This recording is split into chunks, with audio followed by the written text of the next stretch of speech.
Ramadan is a month-long feast that, for some reason, is called a fast. For Ramadan, Muslims basically flip the day-night schedule that most of the world's population normally follows.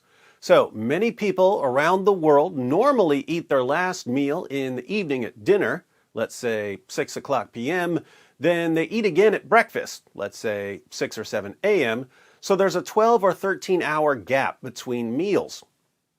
Would you say that all of these people are fasting? No, because they're still eating. But during Ramadan, Muslims reverse that schedule and do some extreme binge eating. They gorge themselves with food right before sunrise, then they don't eat during daylight hours, then they gorge themselves with food again after sunset.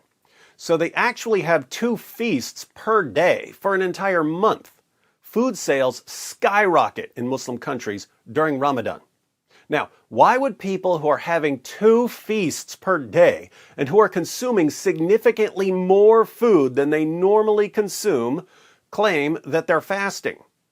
I don't know, but this is the religion that calls for the violent subjugation of the entire world and yet insists on being described as the religion of peace. So let's just assume that the rules of opposite world are always in effect whenever we're discussing Islam. An ongoing problem with basic Muslim practices like the Feast of Ramadan is that everyone in society is supposed to at least outwardly conform to the practice. So every year, reports emerge of people being arrested for eating during Ramadan. We'll look at one example. Morocco World News reports. Morocco's General Directorate of National Security arrested around 80 people on Wednesday in a cafe on Boulevard Anfa in Casablanca for publicly eating during the holy month of Ramadan. According to reports by local media, many of those arrested are teenagers from surrounding international schools. The videos shared on social media showed dozens of young people in front of the cameras with blurred faces in police vehicles. Residents interviewed by local media said that the cafe's owner is a Chinese woman and that they have already filed several complaints about the cafe for constant loud music and cigarette smells, but nothing has been done. A person has the freedom to choose whether to practice fasting during Ramadan or not.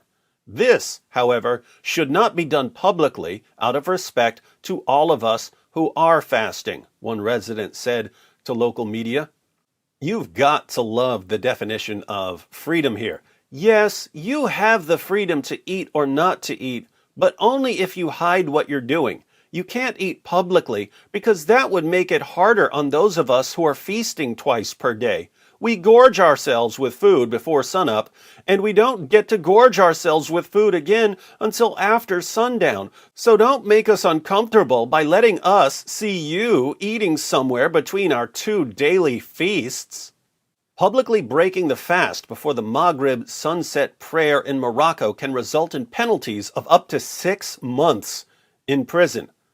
Article 222 of the Penal Code punishes people who are identifiably Muslim who ostensibly break the fast in a public place during Ramadan without benefiting from one of the exceptions that Islam permits. This incident is not a first in Morocco. Every Ramadan comes with reports of police arresting public fast breakers across the country. Public eating and drinking in the daylight hours of Ramadan has long been a recurring debate in the country. This article continues, the link is in the description box, but I wanted to read part of a follow-up article that explains the reasoning a bit more. The arrests have revived a debate around the law prohibiting eating in public, with many activists calling for the law to be repealed. Article 222 of the Penal Code prohibits breaking the fast in public without a valid reason for people who are identifiably Muslim.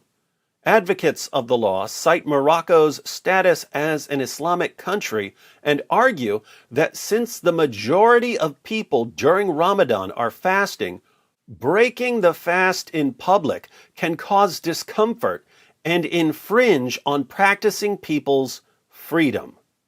Notice, if you eat in public during Ramadan, you're infringing on the freedom of practicing Muslims who aren't eating in between their feasts. How are you infringing on their freedom by eating? You're not making them eat, so how are you infringing on their freedom?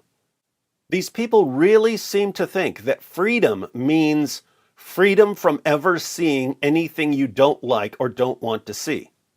So other people only have freedom, let's say freedom to eat, as long as it doesn't interfere with your freedom to never see anything you don't like or don't want to see.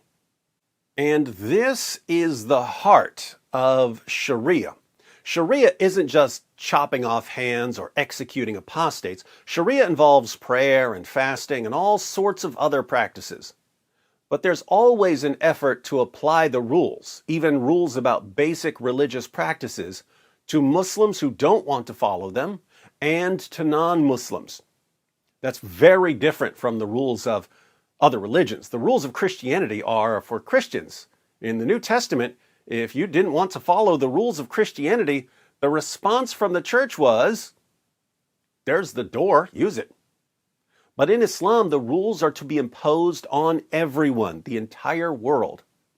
And if you have a problem with this, if you say, hey, I don't follow your religion, I don't follow your book, I don't follow your prophet, so I don't want your rules controlling me, you're somehow the one who's violating their rights not to have their feelings hurt and not to see anything they don't want to see.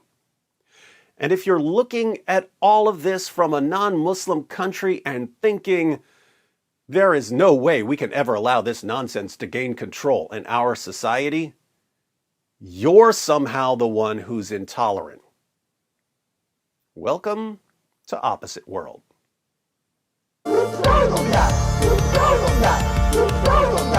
It just backfired on you. It just backfired on you. This is a part of a religion. There's a reason to it. Yeah?